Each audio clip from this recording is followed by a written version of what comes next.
አንድ ነገር ልንገራችሁ።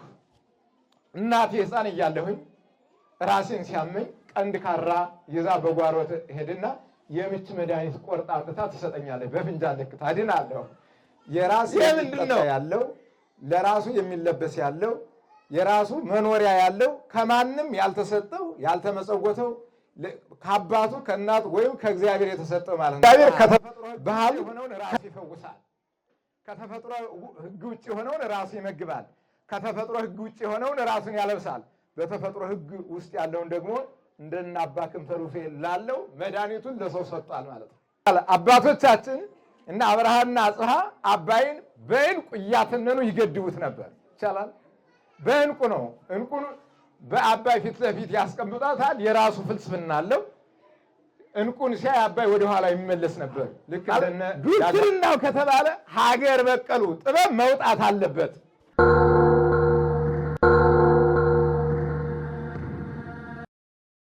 ቅዱስ አሐዱ አምላክ በአብ ስም አምነን አብን ወላዲ አስራጺ ብለን በወልድ ስም አምነን ወልድን ተወላዲ ብለን በመንፈስ ቅዱስ ስም አምነን መንፈስ ቅዱስን ሰራጺ ብለን ምንም ላጠይቆት አካላት ሰለስቱ በስም በግብር በአካል ሶስት ብንል በአምላክነት በፈቃድ በስልጣን በአገዛዝ በባህሪ አንድ አምላክ ብለን አምነን ረድኤተ እግዚአብሔርን አጋዥ በማድረግ የእግዚአብሔርን ቃል እንነጋገራለን።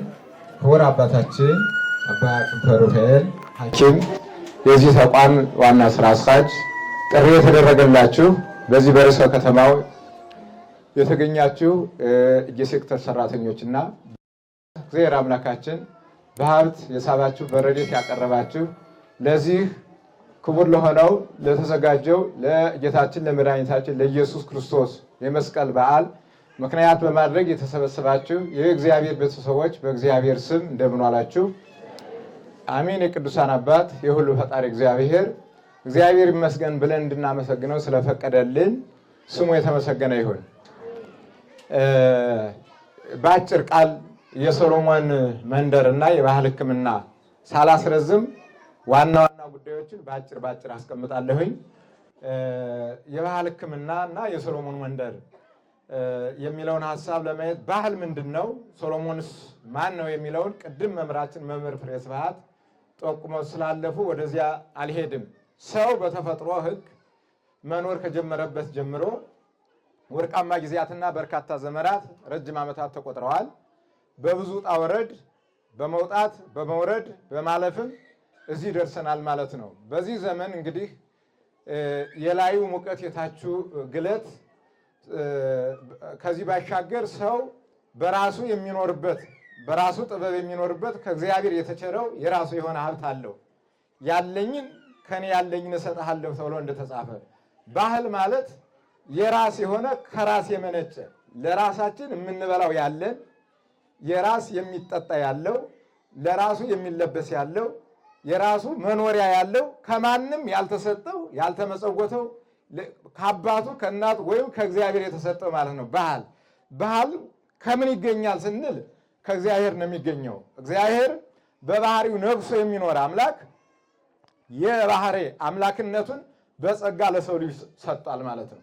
ያ በጸጋ ለሰው ልጅ የሰጠው ሀብት ወደ ማህበረሰቡ ወደ ተፈጥሮ ሕግ በዚህ ዓለም ወደሚንቀሳቀሰው ሕግ ሲመጣ ባህል ይሆናል። አንድ ነገር ላንሳ ግልጽ ለማድረግ ለምሳሌ ሃይማኖታችን ስንቀበለው ትውፊት ይባላል፣ ስንኖረው ደግሞ ባህል ማለት በቀን የምንኖረው ህይወት ነው ማለት ነው። በክርስትና በዚህ ሐሳብ በዚህ አስተዳደር ባህል ማለት የሃይማኖት ነጸብራቅ ከእግዚአብሔር የተገኘ የምንወጣበት የምንወርድበት ከሆነ እዚህ የተሰበሰብንበት ትልቁ መሰረታዊ ጉዳይ እሱን መሰረት በማድረግ ነው ማለት ነው። ያ ማለት ምን ማለት ነው? አንድ ሰው ከእናቱ ማህፀን ተጸንሶ 9 ወር ከ5 ቀን ከተጸነሰ በኋላ ከእናት ደም ከአባት ዘር ተቀርጾ በእናት ማህፀን እያለ ምናልባት የዓይን አለማየት፣ የአጥንት መልፈስፈስ፣ ሌሎች ነገሮች ሁሉ ሊገጥሙት ይችላሉ። ምክንያቱም ከእናት ጥንቃቄ ጉድለት ሌላም ከተፈጥሮ ነገሮች እናቱም ከማታውቀው በማህፀን ከሚፈጠረው ዋና ጉዳዮች የተነሳ እንዲህ ሊፈጠር ይችላል። ያንን በእትብት የሚመግብ እግዚአብሔር ሊፈጉሰውም ይችላል፣ ላይፈጉሰውም ይችላል። የኛ ጥበብነት የሰው ከእግዚአብሔር የተሰጠው ጥበብ ይገለጽ ልክ በአንድ በኩል እግዚአብሔር ከተፈጥሮ ሕግ ውጭ የሆነውን ራሱ ይፈውሳል። ከተፈጥሮ ሕግ ውጭ የሆነውን ራሱ ይመግባል። ከተፈጥሮ ሕግ ውጭ የሆነውን ራሱን ያለብሳል። በተፈጥሮ ሕግ ውስጥ ያለውን ደግሞ እንደነ አባ ክንፈ ሩፋኤል ላለው መድኃኒቱን ለሰው ሰጥቷል ማለት ነው። በአንድ በኩል ይሰራል፣ በአንድ በኩል ደግሞ በሰው በኩል ያሰራል። እንደዚህ ነው የመጣው ስነ ፍጥረት የመጣው እና በዚህ መልኩ ሰዎችን የጤና ጉድለት ያገኛቸዋል። ከዚያ የተነሳ በአንድ በኩል ደግሞ አባቶቻችን ያስነሳል። በትንቢተ ነቢያት እንዲህ ተብሎ ተጽፏል። ሄድና ለድጉይ የምንቀባው ዕፀ በለስን አምጣ። ኤርምያስ ኢትዮጵያዊው አቢሜሌክን ሌላ አይደለ ኢትዮጵያዊው ነው የተላከ ዕፀ በለስን ሊያመጣ ሄዶ ለድጉይ የምንቀባው እንግዲህ በነቢያት አንደበት የሚናገር እግዚአብሔር እንዲህ ብሎ በኤርምያስ ላይ አድሮ ሲናገር እናየዋለን። ኢሳይያስንም እንዲህ ይለዋል፣ ያበጠውን የሚያፈርጥበት የጎረበውን የሚልጥበት እንዲህ ብለህ ንገረው። አባቶቻችን ያበጠውን አፍርጠው የጎረበውን ልጠው ያክሙ ነበረ። ይሄ መጽሐፍ ቅዱሳዊ ነው፣ ሌላ አይደለም። ምናልባት ከዚህ ጋር ከዚህ አያይዞ አሁን የግንዛቤ ጥረትና የአመለካከት ችግር ስላለ ይሄ ከየት መጣ? ይሄ ማን ነው? እንዴት ነው? ከዚህ በፊት እንዴት ነበረ? በነገራችን ላይ ከ1966 በኋላ ይሄ ጥበብ አሁን ነው ብልጭ አለ። በነገራችን ላይ ማለት ነው ብልጭ አለ። አባቶቻችን እና አብርሃና አጽብሃ አባይን በዕንቁ እያተነኑ ይገድቡት ነበር። ይቻላል። በዕንቁ ነው። ዕንቁን በአባይ ፊት ለፊት ያስቀምጣታል። የራሱ ፍልስፍና አለው። ዕንቁን ሲያይ አባይ ወደኋላ ይመለስ ነበር። ልክ እንደነ ዳግማዊ ዳዊት እነሱ በሰውኛው ነው የገደቡት። በዚህ መልኩ እንዲህ ያደርጉ ነበር። ምዕራባውያን እንግሊዝ አጼ ቴዎድሮስን ገላ 500 የፍልስፍና መጻሕፍት የሚገርመው ነገር 500 የፍልስፍና መጻሕፍት ልክ የታመመው በዓይን ጥቅሻ በከንፈር ንክሻ የሚድንበትን ወስዳ ያስቀምጣለች። ጀምስ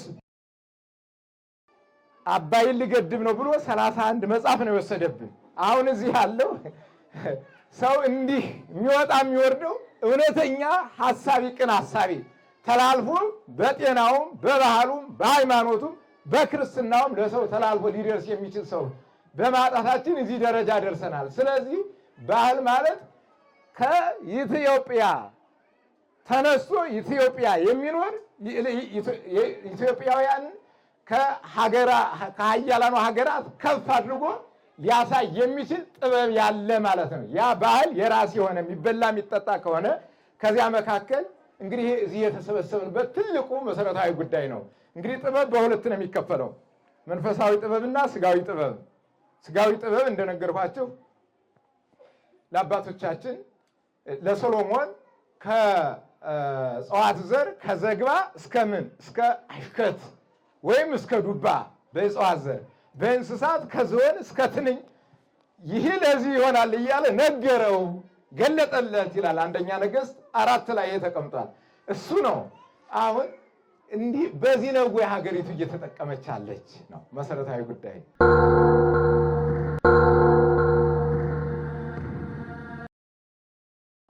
ሀገሪቱ እየተጠቀመች አለች በዚህ ነው ወይ? ይህንን ለሚጠቀሙ ይህን ለሚያደርጉ ትክክለኛውን ሀገር በቀል እውቀት፣ ሀገር በቀል አስተሳሰብ፣ ሀገር በቀል መጠጥ፣ ሀገር በቀል ልብስ፣ ሀገር በቀል እሳቤ ኑሮ ለምንወጣበት ለምንወርድበት ሁሉ ለሚያከናውኑ ሰዎች ምን ያህል ታላቅ ግምት አለን? ምን ያህል ታላቅ ግምት አለን? እጅግ መጨረሻው ላይ ነው ያለነው። መጨረሻው ላይ ማለት ነው፣ በጣም መጨረሻው ላይ። ስለዚህ በዚህ ዘመን ታላቁ መሰረታዊ ጉዳያችን በአስተሳሰብ እንድንታከም እኔ መልእክት የሚያስተላልፈው አባታችን በስጋችን ችግር የገጠመውን፣ በዓይናችን ችግር የገጠመውን፣ በጆሮአችን ችግር የገጠመንን፣ በአፍንጫችን ችግር የገጠመንን ያክሙናል። አስተሳሰብን ደግሞ ማን ያክመው? አስተሳሰባችን ማን ያክመው? ለዚህ ተቋም የምንሰጠው ግምት ምን ያህል ነው? ለዚህ ተቋም ማለት ነው። የሚገርመው በተለይ እግዚአብሔር አምላካችን ካስተማረበት ታላቁ ወንጌል ውስጥ ተመዝግበው የምናገኛቸው በተግባር መገለጥ ነው። ብዙም ይናገራል ዓለም ላይ ብዙም ይናገር። ቅድማውን ሰምታችኋል። የዚህ የጽዳትና የውበት የባህር ዳር ርዕሰ ከተማ የምክትል ከንቲባ ተወካይ አባታችን ክንፈ ሩፋኤል የዚህ አባታችን መምህር ፍሬ ስብሐት የዚህ ስም አለ። ከዚህ እንድንወጣ ነው አሁን የምጠቁማቸው። ከዚህ እንድንወጣ ትልልቅ ፎቆችና ረጃጅም ስሞች ዋጋ አጥተዋል ማለት እንደ አጥፍተዋል። ረጃጅም ፎቆች ነው ያቸው። በጣም የኑሮ ውድነቱ ሽሮ በጣም በብዙ ገንዘብ ነው የሚገዛው። እንጀራው በብዙ ገንዘብ ነው የሚገዛው። ረጃጅም ፎቅ አልጋው በጣም ውድ ነው፣ ግን አያጠግብም። ሆቴሎችን መጥቀስ ፈልጋለሁ። ከዚህ ቦታ ብትሄድ 2 ጊዜ የሚወረሱ ግን እስከ 500 ብር የሚከፈልባቸው ሆቴሎች እንዳለ አውቃለሁ። ደግሞ ኮንቲሮሯ ሽሮ ቤት ትንሿ ስትገቡ ደግሞ እስከምትጠጉ በልታችሁ በ50 ብር በ100 ብር ከዚያ የበለጠ ወጭ ላይ ወጣበት ይችላል። ስማችን አንዳንዴ ዶክተር፣ ፕሮፌሰር፣ ፕሩፍ ላያደርግ ይችላል። ማለት ዶክትርናው ከተባለ ሀገር በቀሉ ጥበብ መውጣት አለበት። ምክንያቱም ጀርመን ላይ በዶክተርነት በዶክትሬትነት የሚመረቁበት ወደ ኢትዮጵያ ተመልሶ መምጣት አለበት።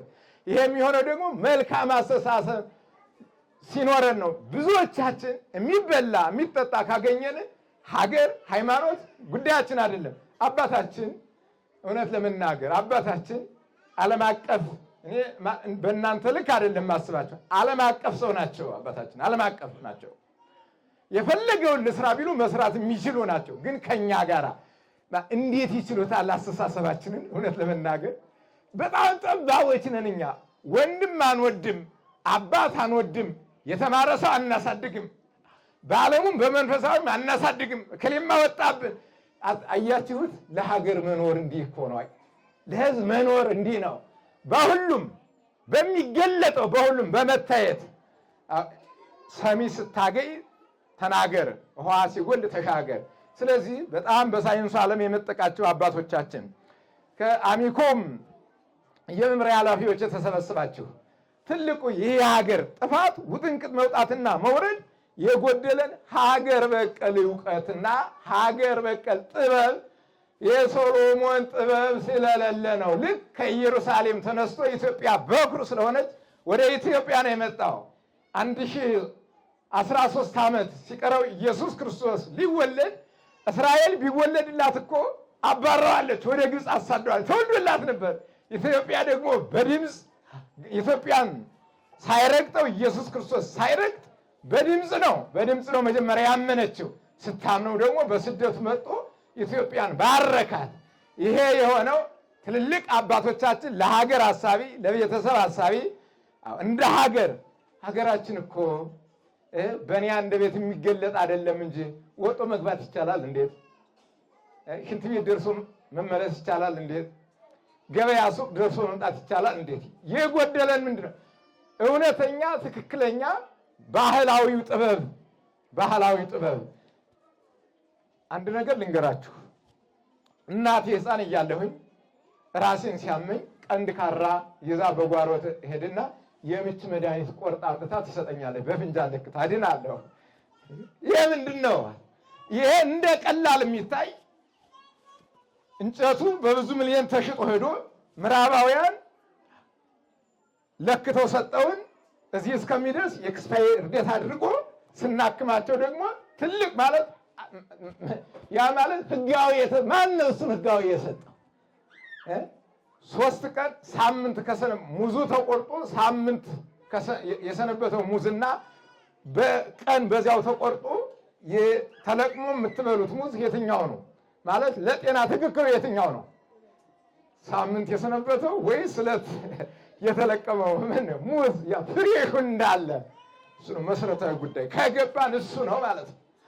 አባቶቻችን ሊቃውንተ ቤተክርስቲያን 4ቱ ባህርያት ሲጣሉ የነፋስ ባህሪ ሲያንስ የነፋስ ባህሪ ሊጨምር የሚችል እንጨት ይጨምሩለታል።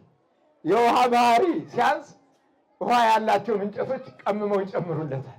የእሳት ባህሪ ሲያንስ የእሳት ባህሪ ሊጨምሩ የሚችሉ እንጨቶችን ይጨምሩለታል። እንዲህ አድርጎ አይምሮውን ያስተካክሉታል። ባህል ማለት ይሄ ነው። በነገራችን ላይ 3 ነገሮች። አንደኛ ይሄ ተቋም እያከናወነ ያለው አሁን የታመመ መፈወስ በዋናነት ይሄ ልማት ነው። ምክንያቱም ተቀምጦ እንዳይውል አይኑ እንዲያይ፣ ጆሮው እንዲሰማ፣ እግሩ እንዲራመድ፣ እጁ እንዲዳስስ ልማት ነው። ይህን ልማት ደግሞ መንግስት ይደግፈዋል ማለት ነው። ሁለተኛ ጽዳት ነው። ምክንያቱም ሰው በተለያየ መልኩ ከሕገ እግዚአብሔር ከሕገ ተፈጥሮ ውጭ በመውጣት ምን ያመጣል? ኃጢአትን ያመጣል። ያ ኃጢአት ደግሞ በሰውነቱ ሲገባና ቫይረስን ያመጣል። ሰውነቱ ይቆሽሻል። ይሄ ደግሞ ጽዳት ነው። ኢየሱስ ክርስቶስ የሚያድርብን ንጹህ ስንሆን ነው። ለአዲስ ልብስ ኢየሱስ ክርስቶስን ልበሱት ይላል። ከእግዚአብሔር ጋር የምንዋሃደው ንጹህ ስንሆን ነው። ልብሳችንን ስናጸዳው አይደለ ገላችንን ታጥበን የምንለብሰው። ይሄ ምርምሩ የባህል ተቋሙ የምርምር ተቋሙ የሚገርመው ነገር ባህልም ነው ጽዳትም ነው። ሌላው ተፈጥሮ ሕግን ያስተካክላል። ሰው ኃጢአት የሚሰራው ተፈጥሮ ሕግን ሲረሳ ነው። ወንድ ለወንድ መጋባት ጀምሮ አይደለ አዲስ አበባ በአቅሟ የወንድ ልጃገረዶችን ማፍራት ጀምራለች። ያንን ማስተካከል ነው። በስነ አእምሮ የሚፈውሷቸው ስንቱ። ስለዚህ ብዙ መናገር እችል ነበረ ከጊዜ አንጻር።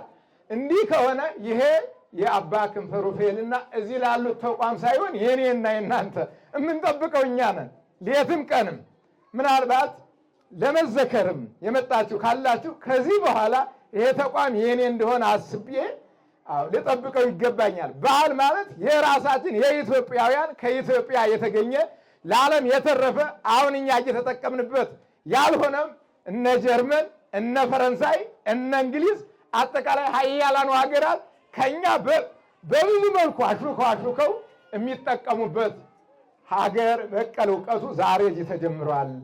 ስለነበረን ሰዓትና ጊዜ አምላካችን የመድኃኒታችን የኢየሱስ ክርስቶስ ስሙ የተመሰገነ ይሁን። በሰላም